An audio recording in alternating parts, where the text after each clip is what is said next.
주여 우린 연약합니다. 우린 오늘을 힘겨워 합니다.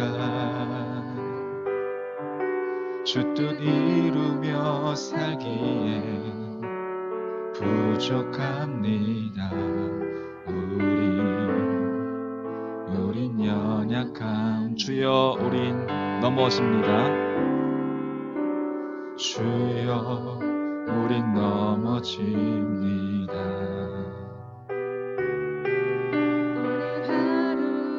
또 실수합니다.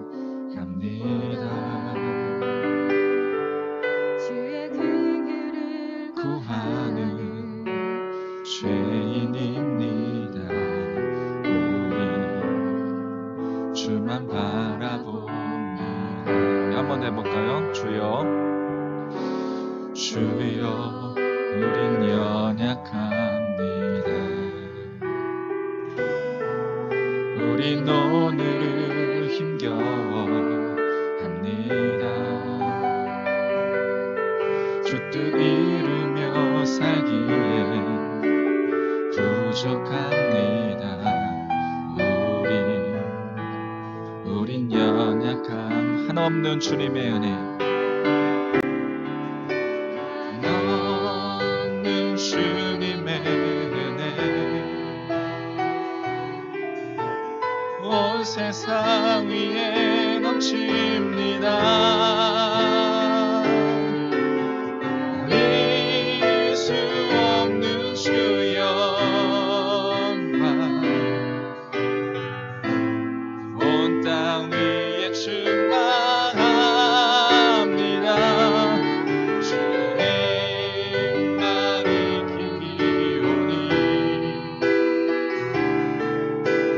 우린 그 길 따라갑니다. 그날에 우리 이루신 주는 완전함니. 주여 우린 넘어집니다. 한없는 주님의 은혜, 온 세상 위에 넘칩니다. 버릴 수 없는 주 영광, 온 땅 위에 충만합니다. 온 땅 위에 충만합니다. 주님만이 길이오니 우린 그 길 따라갑니다. 그날에 우리 이루신 주는 완전 한없는 주님의 은혜, 세상 소망 다 사라져가도 주의 사랑은 끝이 없으니 살아가는 이 모든 순간이 주 은혜임을 나는 믿주. 나의 모습 보내, 주 나의 모습 보내, 상한 나의 맘 보시네. 주 나의 눈물 안에 홀로 울던 맘 아시네. 주 사랑 내게 있네. 그 사랑이 날 채우네. 아멘. 주 은혜 내게 있네. 그 은혜로 날 세우네. 세상 소망 다 사라져가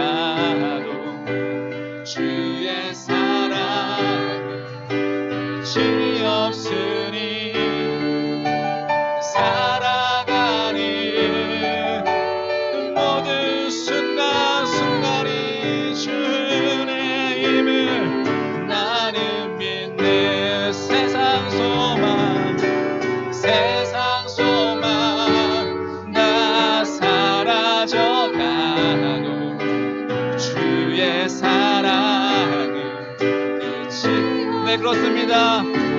살아가는 이 모든 순간순간이 주님의 은혜임을 믿음으로 고백합니다. 은혜임을 나는 세상 소망. 고난을 통해 역사하시는 하나님이라는 제목을 함께 말씀 나눠보도록 하겠습니다. 자, 제목 같이 한번 읽어볼까요? 제목 같이 시작. 고난을 통해 역사하시는 하나님. 네.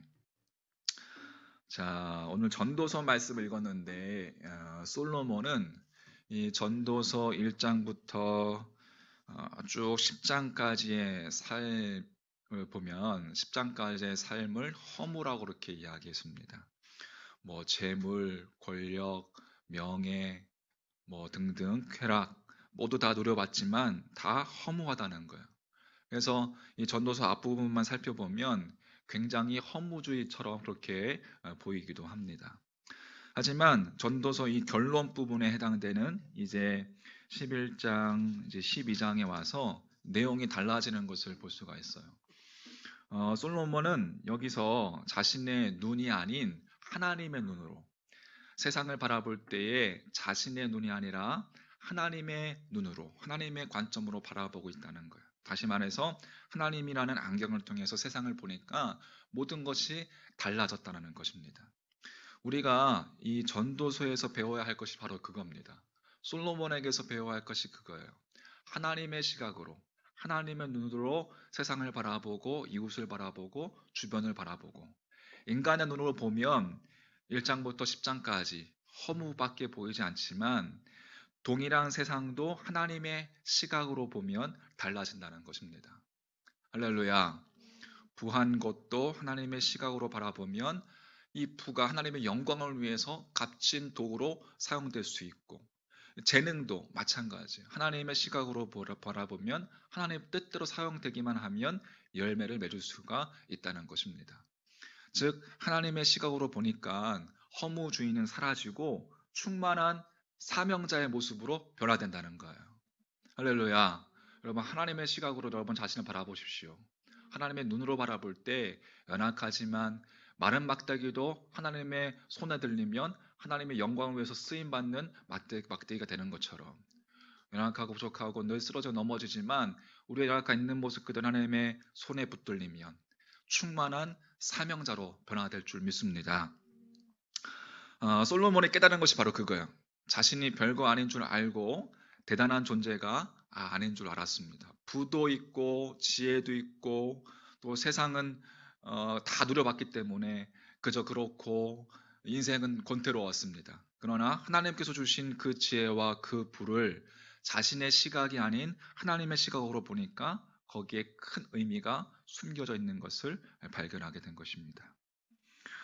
여러분, 성령이 역사하면 그렇게 우리의 안목이 바뀌게 될 줄 믿습니다.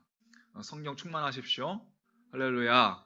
성령의 충만함으로 여러분의 안목이 바뀌기를 소망합니다. 나 혼자 잘 먹고 잘 살겠다는 사람의 눈에 살려야 할 사람들이 보이고 살려야 할 영혼들이 보이고 그렇게 보이기 시작해야 한다는 것입니다. 자, 오늘 전도서 11장을 읽었는데 1절, 2절 말씀. 자, 너는 내 떡을 물 위에 던져라. 여러 날 후에 도로 찾으리라. 7에게나 8에게 나눠 줄지어다. 무슨 재앙이 땅에 임할는지 네가 알지 못함이니라. 해석하기가 좀 어려운 구절입니다. 이 1, 2절 내 떡을 물 위에 던져라 이 구절을 무역선을 운영하는 상인의 모습으로 한번 상상해서 시각으로 해석을 하면 됩니다. 그러니까 배 안에 물건을 가득 실어서 보내라 이런 뜻으로 이해할 수 있는데, 배에 잔뜩 물건을 실어서 무역선을 보내는 그 주인의 심정, 다시 돌아오기를 기다리는, 다 물건을 잘 팔고 다시 돌아오기를 기다리는 그 상인의 마음을 묘사하고 있는 거예요. 바다에 위험이 있다고 장사를 하지 않는 게 아니라 모험을 해서 이익을 남길 수 있다는 것이죠. 그러니까 밤낮 앉아서 가만히 있지만 말고, 쉽게 말해서 열심히 배에 물건을 실어서 장사해서 이익을 많이 남겨라. 그게 너는 내 떡을 물 위에 던져라. 이렇게 여러분 해석하시면 됩니다. 그리고 2절 말씀에 무슨 재앙이 임할는지 모르니까 7개나 8개나 나누어서 실을 때 확실하게 잘 보존된 물건을 얻을 수 있게 되는 것이죠. 자, 그리고 3절부터 이제 이 씨 뿌리는 농부의 비유도 마찬가지입니다. 농사 짓는 일도 여러분 위험을 감수해야지. 궂은 날씨가 온다고 해서 씨를 뿌리지 않고 그러면 뭐 아무것도 해충이 온다고 해서 뭐 홍수가 인다고 해서 뿌리지 않으면 소득을 얻을 수 없는 거예요. 그러니까 정리를 해보자면 하나님의 백성들은 인생을 살아갈 때에 가만히 앉아서 웅크려 있지 말고 도전하라는 거예요. 도전하라. 믿음으로 할렐루야. 믿음으로 나가 싸우라. 세상의 고통과 세상의 고난 때문에 지금 처해진 이러한 고통과 어려움 때문에 위축된 인생을 살 것이 아니라 다시 힘을 내고 모험하고 전진하라 라고 그렇게 우리에게 권면하고 있는 것입니다. 여러분 이제 대강절 보내고 있는데 예수님이 태어나기 전 로마 황제는 헤롯 왕이었습니다. 헤롯 왕 때에 유대 땅의 모든 자들에게 호정령을 내리죠. 사람들이 그 호정령 때문에 자신의 재산을 다 들여가면서 고향으로 갔습니다. 요셉과 마리아도 이제 그렇게 고향인 베들레헴으로 내려가죠. 베들레헴이 이제 좀 위에 있는데 성경에서는 내려갔다라고 표현하고 있어요. 그러니까 이제 우리가 이제 그렇게 이제 표현하는 거예요. 수도가 이제 그쪽이기 때문에 참 힘겨운 여정이었죠. 하지만 그 순간 예언의 말씀이 성취되는 순간이었고 그렇게 요셉과 마리아가 베들레헴을 내려갔을 때에 예수님이 탄생하는 순간이었습니다. 미가서 5장 2절 말씀에 보면 베들레헴 에브라다, 우리 여러분 잘 아는 말씀이죠.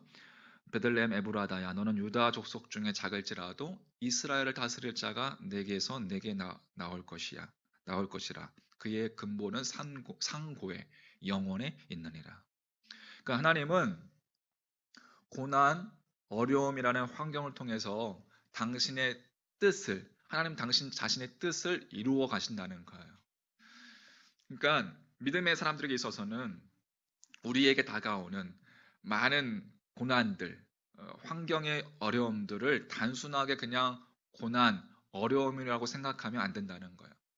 이것을 통해서 깨닫게 하시고 또 부으시는 하나님의 일하심이 있을 것이고 주님의 역사하심이 있다는 것입니다. 그것을 기대하며 나아가야 된다는 것이죠. 어려움을 통해서, 코로나를 통해서 분명 역사를 주관하신 하나님의 뜻이 있으라 생각합니다. 어떤 뜻인지 모르겠지만 그거 당연히 그거겠죠. 우리가 하나님 앞에 회개하고 주님 앞에 다시금 정결한 모습으로 우리 그리스도인이 정말 정결한 모습으로 서야 하는 그런 경고일 수도 있을지도 모르겠습니다. 이 일을 통해서 대체 하나님의 뜻이 무엇인지, 또 어떻게 그 뜻이 이루어질지, 내게 주실 것이 무엇인지를 빨리 캐치하는 것, 빨리 깨달아서 하나님 앞에 단순 무식하게 무릎으로 나아가는 모습, 그게 여러분 지혜로운 사람의 모습이라고 생각합니다. 동의하십니까? 그게 지혜로운 삶이에요. 지혜로운 신앙인의 모습인 거예요. 지금 나에게 개인적인 문제가 있어요. 혹은 가족의 여러 가지 문제가 실제로 있습니다. 그런데 그 문제 때문에 하나님께 매달리고 하나님께 부르짖는 중에 그 문제가 풀릴 수 있는 것이지 정상적인 상황에서 풀리겠습니까? 풀렸으면 벌써 풀렸겠죠. 그렇지 않습니다. 위기 속에서, 문제 속에서 하나님은 당신을 찾기 원하신다는 거예요. 그것을 통해서 삶의 문제를 다 하나님께서 풀어주실 줄 믿습니다. 고난에는 내 뜻대로 살고, 제가 늘 하는 내 뜻대로 살고자 하는 마음을 내려놓는 힘이 있습니다. 내 뜻대로 살고자 하는 마음을 내려놓고 하나님의 뜻을 구하는, 방향을 틀게끔 만드는, 우리의 삶의 방향을 선회시키는 의미가 그 고난에는 담겨 있는 거예요. 우리는 고난을 만나기 전에는 내 뜻과 내 의지가 중요합니다. 그렇죠. 특히 요즘 세대, 이 시대가 더 그렇지 않습니까? 자기를 경배하고 제가 하는 말씀 요즘 들어서 자신을 경배하고 자신을 지켜 세우고 누가 음? 누가 뭐 이렇게 내 말대로 약간 내 자신의 말대로 살지 말고 권면을 해주면 내 말대로 살아라고 권면을 해주면 그 말에 그냥 이렇게 잘 받아들이면 되는데 그냥 번뜩 그냥 이 속에서 그냥 이렇게 번져 나오는 조금만 건드려도 터질 것 같은 쉽게 말해서 조금이라도 내 뜻과 내 의지에 그건 아니야 라고 브레이크를 걸어오면 금세라도 반박하는 게 오늘날 이 시대의 사람들의 모습이고 우리의 모습입니다. 그런데 고난이 오면 어려움이 오면 내 의지, 내 힘이 사라진다는 거예요. 즉 마음을 비우게 된다는 것이죠. 그래서 다시금 마음을 비우면 뭘 보게 되는 거예요? 본질을 바라보게 되고 본질을 붙잡게 되는 것이죠. 에드 폰테스 근원으로 돌아가라. 아픈 사람이 다 나은 다음에 병원에 갑니까? 아프니까 병원에 가는 거잖아요. 네? 아프니까 병원에 가는 거잖아요. 그러니까 내 능력으로 문제 해결할 수 없고 내 능력으로 병 고칠 수 없다고 인정하게 만드는 것이 인생의 고난이라는 거예요. 고난은 그래서 당연히 씁니다. 고난이 달 수 없어요. 달콤할 수는 없죠. 고난이 쓰죠. 하지만 쓰기 때문에 회복이 있고 문제를 바라볼 수 있는 눈이 열리게 되는 줄 믿습니다. 구약 성경 여러분 스가랴서에 보면 하나님께서는 황폐한 유다 백성을 바라보시면서 이들을 회복시키시고 이들을 풍성하게 하겠다라고 환상을 보여주십니다.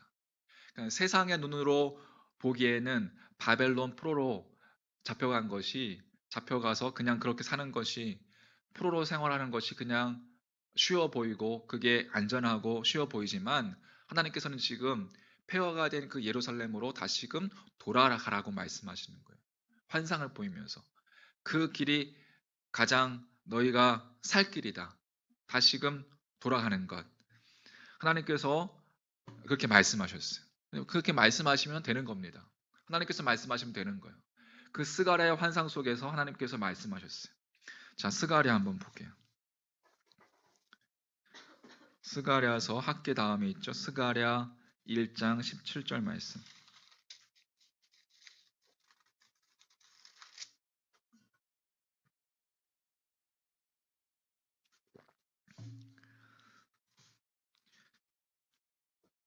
자, 1장 17절 같이 한번 볼게요. 시작. 그가 다시 외쳐 이르기를 만군의 여호와의 말씀에 나의 성읍들이 넘치도록 다시 풍부할 것이라. 여호와가 다시 시온을 위로하며 다시 예루살렘을 택하리라 하니라. 아멘. 하나님께서 말씀하시면 말씀대로 하는 대로 되는 줄 믿습니다. 다시금 우리의 성읍들이 풍부해지고 하나님의 임재가 있는 곳 시온을 위로하며 다시 예루살렘을 택하리라. 자, 스가랴서 2장 5절 말씀. 그 다음 2장 5절 말씀에 보면 같이 한번 볼게요. 시작. 여호와의 말씀에 내가 불로 둘러싼 성곽이 되며 그 가운데서 영광이 되리라. 아멘. 할렐루야.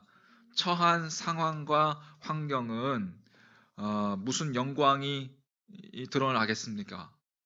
지금 바벨론 포로 생활인데 거기서 드러날 것 같은 것은 하나도 없지만 하나님께서 하신다는 거예요. 할렐루야. 주님, 이 스가랴의 이 환상을 오늘날 우리에게도 주시옵소서. 할렐루야. 예수님께서 마태복음 28장 맨 마지막 18, 19, 20절에서 말씀하신 지상명령, 너희는 가서 모든 족속으로 제자를 삼아 아버지와 아들과 성령의 이름으로 세례를 베풀고 내가 너희에게 분부한 모든 것을 가르쳐 지키게 하라. 볼지어다 내가 세상 끝날까지 너희와 항상 함께 있으리라. 그러니까 복음의 정신이 그렇다는 거예요. 땅 끝을 향해서 전진해 가는 것, 나아가는 것. 그러면 하나님께서 하신다고 말씀하셨으니까 우리가 그렇게 믿음으로 바라보면서 나아가는 것. 예수님 믿는 사람들은 그렇게 위축된 인생이 아니라 믿음으로 전진해 나아가는 인생이 되어야 될 줄 믿습니다. 자, 히브리서 10장 39절 말씀.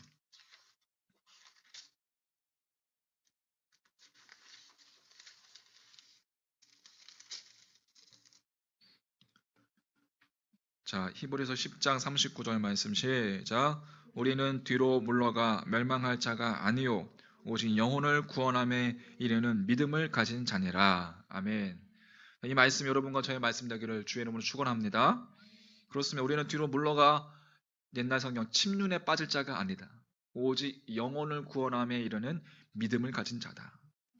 믿음은 뒤로 물러가서 침륜에 빠지게 하는 것이 아니고 불요불굴 흔들리거나 꺾이지 않는 정신, 그 정신을 가지고 전진하는 인생, 그게 믿음의 인생이라는 것이요.